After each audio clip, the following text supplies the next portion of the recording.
bantu aja Mbak Irma ya. Iya. Kebetulan kami artikel ini yaitu Steps for Self-Food Curating Academic Identity. Jadi tugas yang diberikan itu seperti yang diidentifikasi sama Mbak Irma dan Mbak Rara. Ini dong, kliknya dong yang kotak di bawah itu. Nah, itu isunya. Sedangkan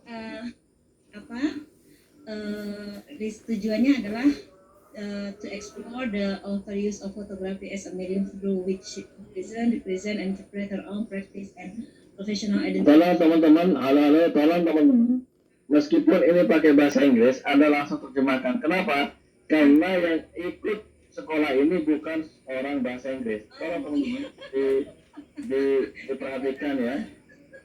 Coba diperhatikan sekali lagi teman-teman yang bahasa Inggris. Ketika Anda membaca teks bahasa Inggris, maka Anda harus jelaskan pakai bahasa Indonesia. Kenapa? Karena supaya yang nggak punya akses bahasa Inggris bisa memahami juga. Setuju? Iya, setuju. Iya. Setuju. Jadi tolong ini Setuju. bukan forum bahasa Inggris, tapi forum berbahasa Indonesia. Meskipun teks yang kita hadapi adalah teks bahasa Inggris. Oke. Makasih. Pak Lara dan Mbak Lara. Ya karena kenapa? Karena nanti ini forum apa ini? Forum bahasa Inggris atau forum? Nah ini. Sehingga nanti makanya kan saya ketika saya pakai bahasa Inggris, saya jelaskan pakai bahasa Indonesia. Oke. Itu. Silakan. Mengkurasi, langsung ini ya. Isunya adalah mengkurasi identitas akademik melalui Saya kurang paham itu. Gunakan bahasa Indonesia yang baik ya. Halo, teman-teman.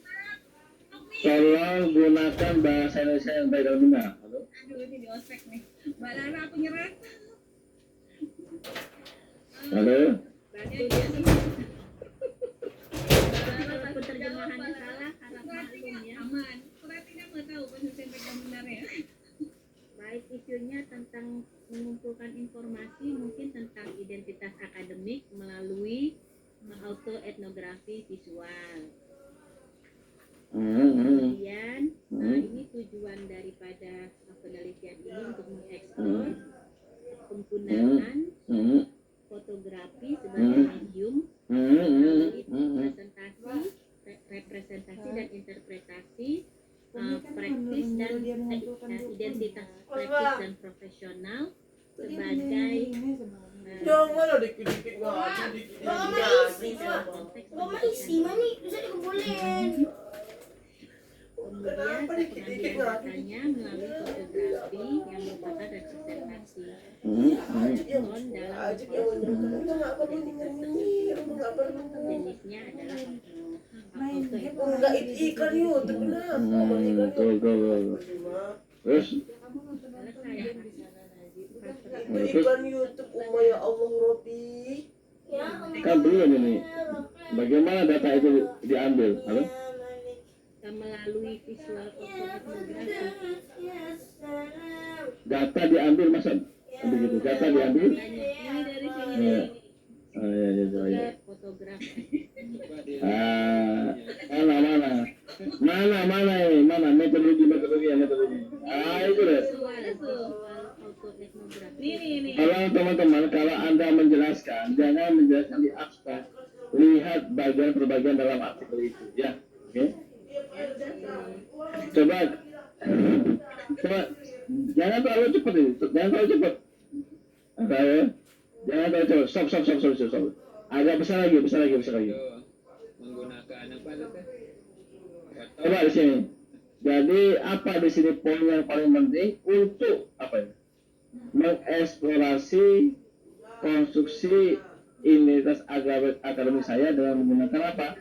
Gambar-gambar yang diambil dari media sosial. Autoetnografi ini dipandang sebagai pendekatan metodologi dalam beberapa hal. Penggunaan visual daripada naratif linguistik sebagai sumber data memungkinkan saya untuk apa? Melihat autoetnografi visual sebagai cara dalam mengeksplorasi kehidupan yang dialami melalui fotograf dan gambar-gambar lainnya. Paham ya? Jadi di sini gambar-gambar, foto-foto itu merupakan karena ini etnografi visual itu dianggap bisa menyuarakan identitas si partisipan ini. Terus kalau kita bicara kenapa dia menggunakan etnografi di sini? Kenapa? Etnografi kenapa dia menggunakan etnografi di sini? Kenapa, Mbak Lala? Ini ujian ya, tes yuk. Kenapa? Karena otoetnografi merupakan alat yang paling mantul dalam menyuarakan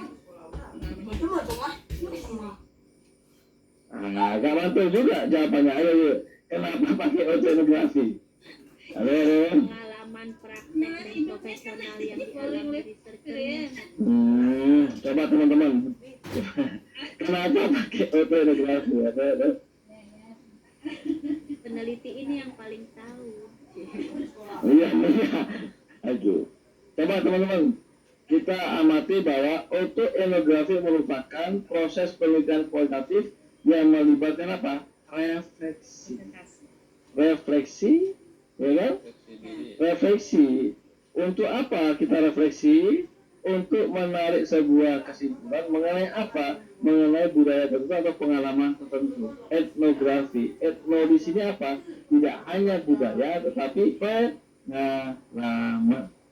Konsep otoetnografi itu muncul pada tahun 1970-an, di mana merupakan alat untuk membedakan antara ini.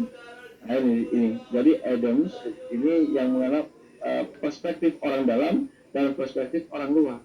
Nah, ini. Paham ya? Halo? Ya.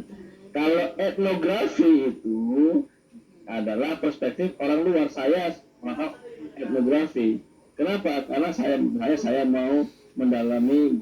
Saya sebenarnya besok Pak Sandi ingin meneliti Pak Hasto secara detail. Makanya besok saya akan ke rumahnya Pak Hasto. Selasa kayaknya saya mau ke rumahnya Pak Hasto. Itu saya supervisi nanti Pak Hasto. Seperti apa kehidupannya Pak Hasto. Mulai Selasa. Halo? Siap, Pak Hasto. Ini ternyata sudah lama ya.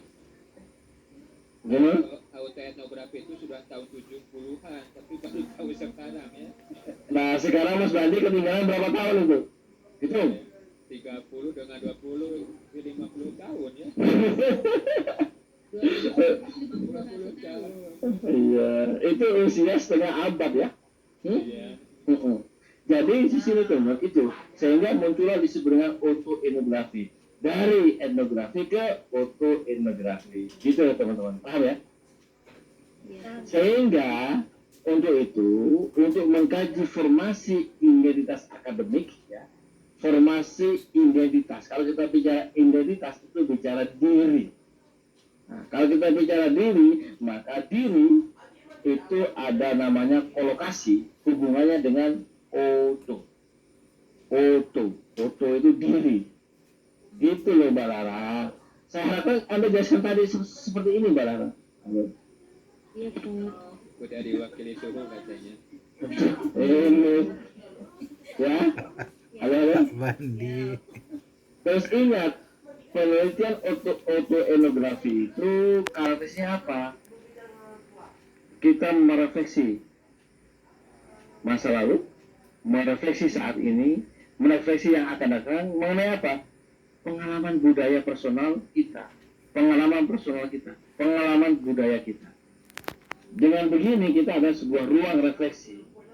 Bagaimana antara ruang personal dan ruang budaya itu saling terkait satu sama lainnya dan memberi dampak terhadap apa? Struktur apa? Kekuasaan. Kekuasaan apa? Identitas individu.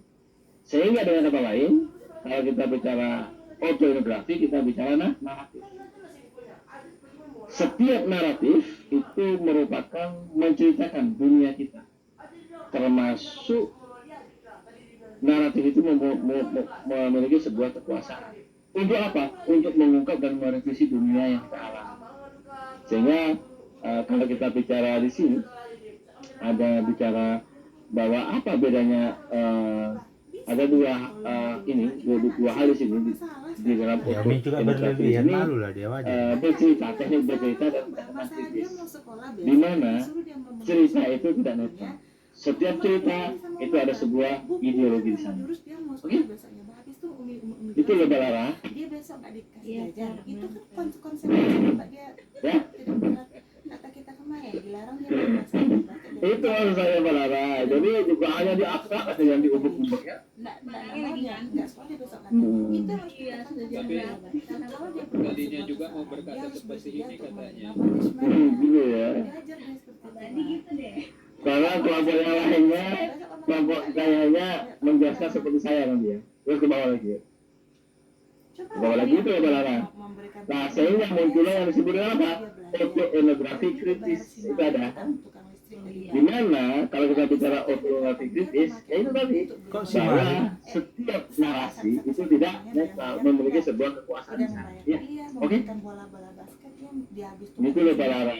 Tidak murni autoetnografi visual, tapi kritis loh. Dibaca abstraknya, dan dibaca artikelnya. Bila mau Sudah baca tadi, sudah ditandain itu Pak warna-warna. Saran bacanya sudah diwarna-warni. Jawa Barat tuh lagi. Oke. Gitu. Nah, Sudah diwarna-warni nih. nah ini ya konteksnya di mana ya? Konteksnya di mana ya? Terus sebetulnya visualnya itu ke bawah Balara. Kita ingin tahu secara rinci ya. Oh. Dia menggunakan fotograf sebagai refleksi ya. Terus tapi ini foto voice ya, sama foto voice ya. Terus terus Gambar di bawahnya. ya ayo mana? Buku tulisnya itu. Ya Tapi ayo. mau sekolah Ah ya kan sama kan foto voice ya. periksanya apa yang mau dibawanya besok tuh. Saya Gambar su. itu kan dia itu konvensi ya kan dinarasikan. Jangan terlalu apa kali nyinyir kali. Dia kan mau sekolah besok. Nah, Jangan ya terlalu kan? nyinyir tuh, besok pagi lah. Terus Besok pagi nggak bisa mau berangkat sekolah baru dia periksa. presentasi dia ya. Dia mau membiasakan dari sekarang. Ah, ya kan? Ini tadi kan foto Malam voice sebelum dari sekolah bagian foto dicek voice ya. apa pelajaran besok masukkan ke Bagaimana tes. di Periksa. Masuk rekam stasiunnya, masnya lah. analisisnya. Iya, ya kan? kan dia cuma bilang Oke. yang benarnya, Iya, Pak. tengoklah suami sedang apa. Tahan Ya, aja. kesimpulannya. Nanti nggak ada orang yang di rumah ini. Coba, stop.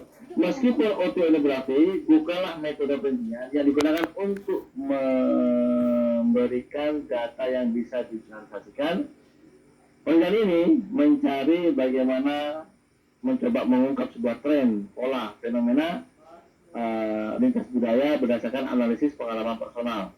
Analisis autoetnografi saya terhadap gambar-gambar yang saya menunjukkan bahwa perjalanan ontologi saya.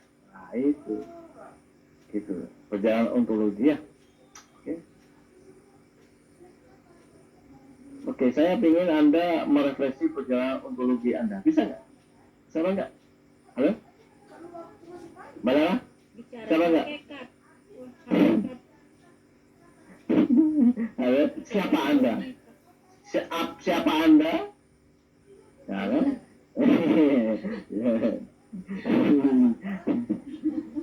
Oke, terima kasih teman-teman.